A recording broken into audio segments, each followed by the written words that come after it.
ஆகாஷ்வாணி.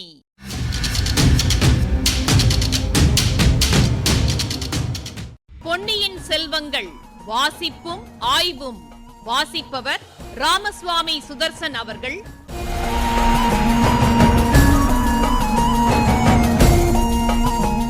மகாராஜாதிராஜ ராஜகம்பீர ராஜமார்த்தாண்ட ராஜகுலோத்துங்க ராஜகுலதிலக ஈரேழு 14 லோகத்தின் அதிபதி பாரா.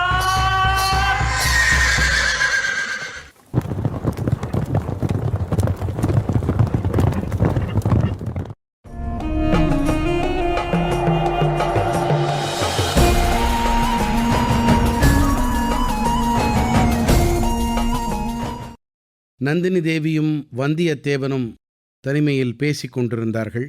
நந்தினி தேவியை பார்த்து வந்தியத்தேவன், தங்களை பார்க்க நேர்ந்ததில் எனக்கு கஷ்டமில்லை தேவி. தவிர தங்களை பிரிந்து போவதற்குத்தான் உண்மையில் வருத்தமாயிருக்கிறது. தாங்கள் மட்டும் அனுமதி கொடுங்கள். ஒரு பக்கத்தில் அந்த கிழட்டு பழுவேட்டரையரிடமும் இன்னொரு பக்கத்தில் இந்த பயங்கர மந்திரவாதிகளிடமும் அகப்பட்டு கொண்டு தாங்கள் திண்டாடுகிறீர்கள். ஒரு வார்த்தை சொல்லுங்கள், இவர்களிடமிருந்தெல்லாம் தங்களை விடுதலை செய்து அழைத்துப் போகிறேன். எங்கே அழைத்துப் போவீர்கள்? இலங்கை தீவின் காடுகளின் அனாதையைப் போல அலைந்து கொண்டிருக்கும் தங்கள் அன்னையிடம் அழைத்துப் போய்விடுகிறேன் என்றான் வந்தியத்தேவன். நந்தினி ஏமாற்றம் தொனிக்க ஒரு நெடிய பெருமூச்சு விட்டாள். நானும் அப்படி அனாதையாக அலைய வேண்டும் என்று விரும்புகிறீரா? ஒருவேளை அத்தகைய காலம் வந்தாலும் வரலாம். அப்போது அன்னையிடம் அழைத்துப் போக உம்முடைய உதவியை அவசியம் நாடுவேன். அதற்கு முன்னால் என்னுடைய எண்ணம் நிறைவேற வேண்டும். அது நிறைவேறுவதற்கு உதவி செய்வீரா என்று கேட்டாள். அமணி, தங்கள் மனதிற்கொண்ட எண்ணம் என்னவென்று தெரிந்தால் அதற்கு உதவி செய்வதை பற்றி நான் சொல்ல முடியும் என்றான் வந்தியத்தேவன். உண்மையான பிரியம் உள்ளவர்கள் இப்படி சொல்ல மாட்டார்கள். எண்ணம் என்னவென்பதை தெரிந்து கொள்ளாமலே அதை நிறைவேற்றுவதற்கு உதவி செய்ய முன்வருவார்கள். பிரியமுள்ளவர்கள் சமயத்தில் எச்சரிக்கை செய்து ஆபத்திலிருந்து காப்பாற்ற முயல்வார்கள். அம்மணி, தங்களை இந்த கிராதகர்கள் ஏதோ சூழ்ச்சி செய்து பெரிய அபாயத்தில் சிக்க வைத்திருக்கிறார்கள். அவர்களுடைய காரியத்துக்கு உங்களை உபயோகப்படுத்திக் கொள்ளப் போகின்றார்கள். நீர் கூறுவது தவறு. நான் தான் இவர்களை என்னுடைய காரியத்துக்கு உபயோகப்படுத்திக் கொள்ள பார்க்கிறேன். இதை நீர் நிச்சயமாக தெரிந்து கொள்ளும். ஒரு சிறு குழந்தையை எந்த காட்டிலிருந்தோ பிடித்து கொண்டு வந்து தங்களை ஏமாற்றுகின்றார்கள்.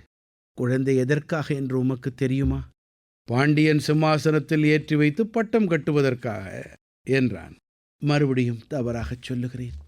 பாண்டியன் சிம்மாசனத்தில் ஏற்றி வைக்க மட்டுமல்ல, துங்கபத்ரையிலிருந்து இலங்கை வரையில் பறந்து கிடக்கும் சோழ சாம்ராஜ்யத்தின் சிம்மாசனத்தில் அமர்த்து முடிசூட்டுவதற்காக. அம்மம்மா, யாருடைய உதவியை கொண்டு இந்த மகத்தான காரியத்தை சாதிக்கப் போகிறீர்கள்? இதோ சுற்றிலும் நிற்கிறார்களே, இந்த நரிக்கூட்டத்தின் உதவியை கொண்டா? சோழ சாம்ராஜ்யத்தின் 20 லட்சம் வீராதி வீரர்கள் கொண்ட மாபெரும் சேனையை பகலில் வளைகளில் ஒளிந்திருந்து இரவு நேரத்தில் வெளிப்பட்டு வரும் இந்த 10-20 நரிகளின் துணை கொண்டு வென்று விடுவீர்களா? நான் இவர்களை மட்டும் நம்பியிருக்கவில்லை. இதோ என் கையில் உள்ள வாளை நம்பியிருக்கிறேன். இதன் உதவியினால் என் மனத்தில் கொண்ட எண்ணத்தை நிறைவேற்றுவேன். அமணி, அந்த வாளை தாங்கள் ஒரு நாளும் உபயோகப்படுத்தப் போவதில்லை. அதற்கு வேண்டிய பலம் தங்கள் கையிலும் இல்லை, தங்கள் நெஞ்சிலும் இல்லை.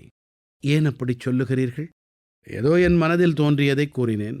நீர் சொல்வது முற்றிலும் தவறு என்று இந்த இடத்திலேயே என்னால் நிரூபித்து காட்ட முடியும். அப்படியானால் நான் பாக்கியசாலிதான்.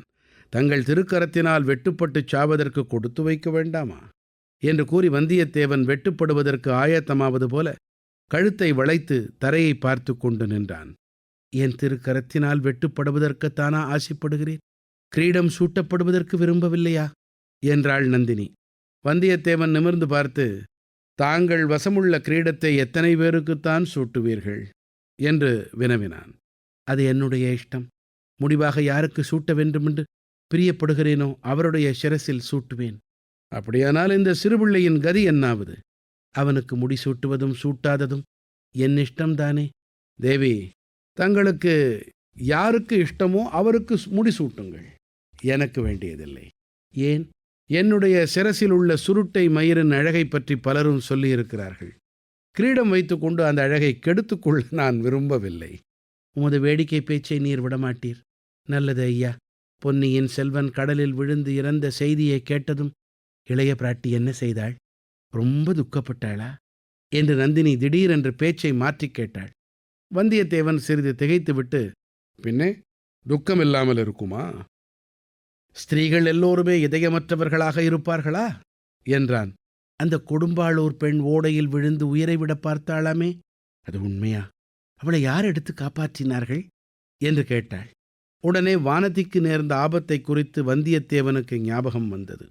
அவளுடைய கதி என்ன ஆயிற்றோ என்ற நினைவில் மூழ்கி வந்தியத்தேவன் கேள்விக்கு பதில் சொல்லாமல் இருந்தான்.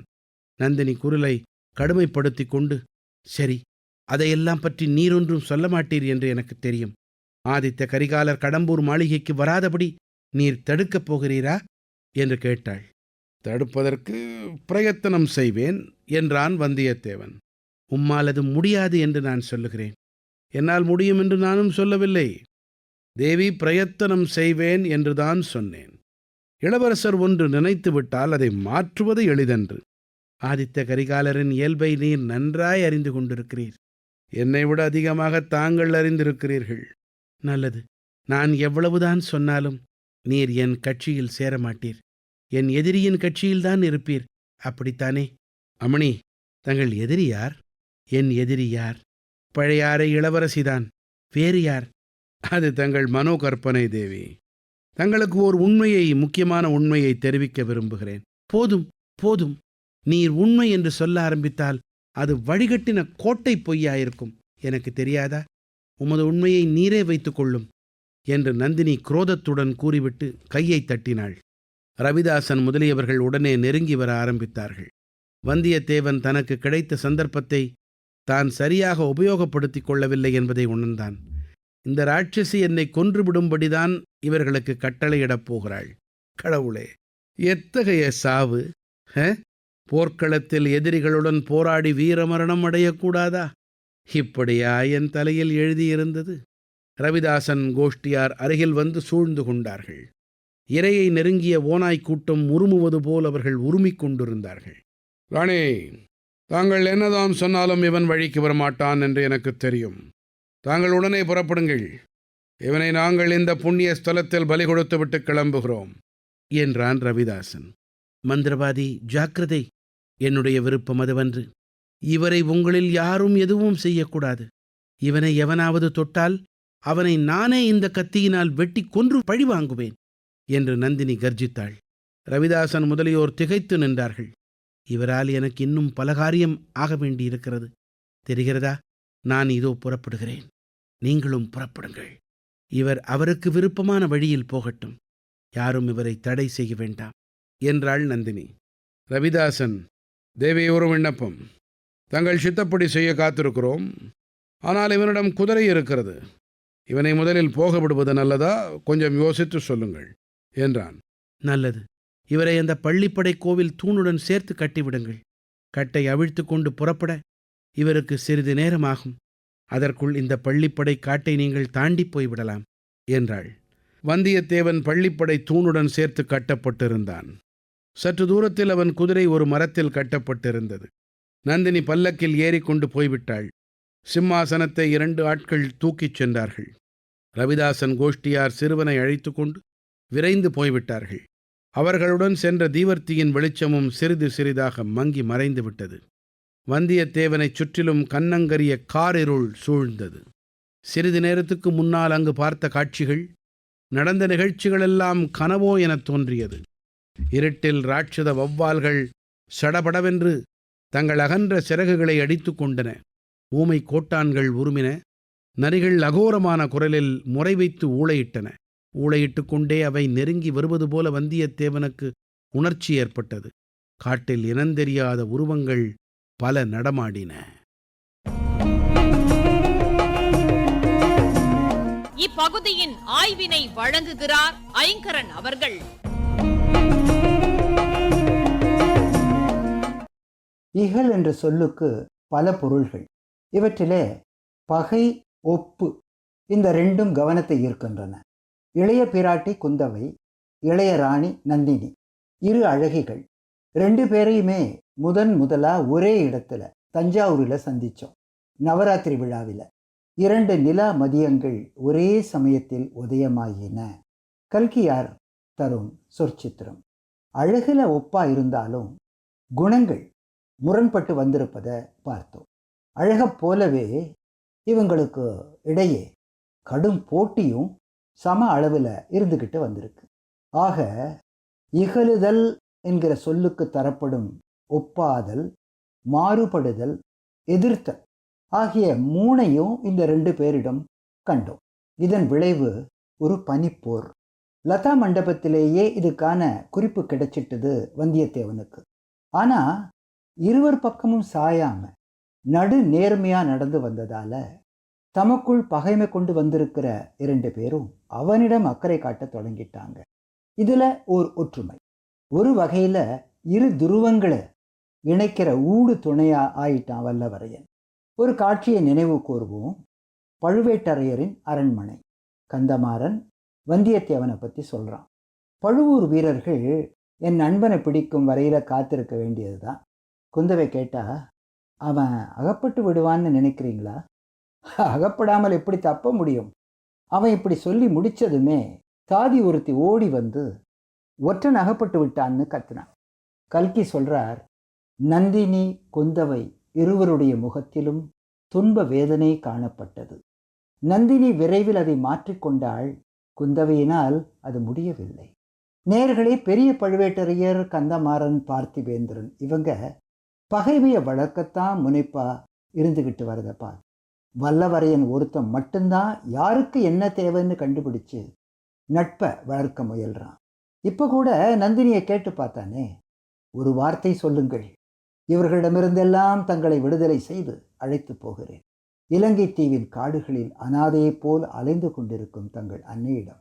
என்ன பதில் வந்தது? கொண்டது விடாமைன்னு சொல்ற கொடிய பிடிவாதம். அதற்கு முன்னால் என்னுடைய எண்ணம் நிறைவேற வேண்டும். அதற்கு உதவி செய்வீரா? இந்த இடத்துல நான் சொல்ல வந்த முக்கியமான விஷயத்தை சொல்ல முடியாமல் போயிடுது வந்தியத்தேவனுக்கு.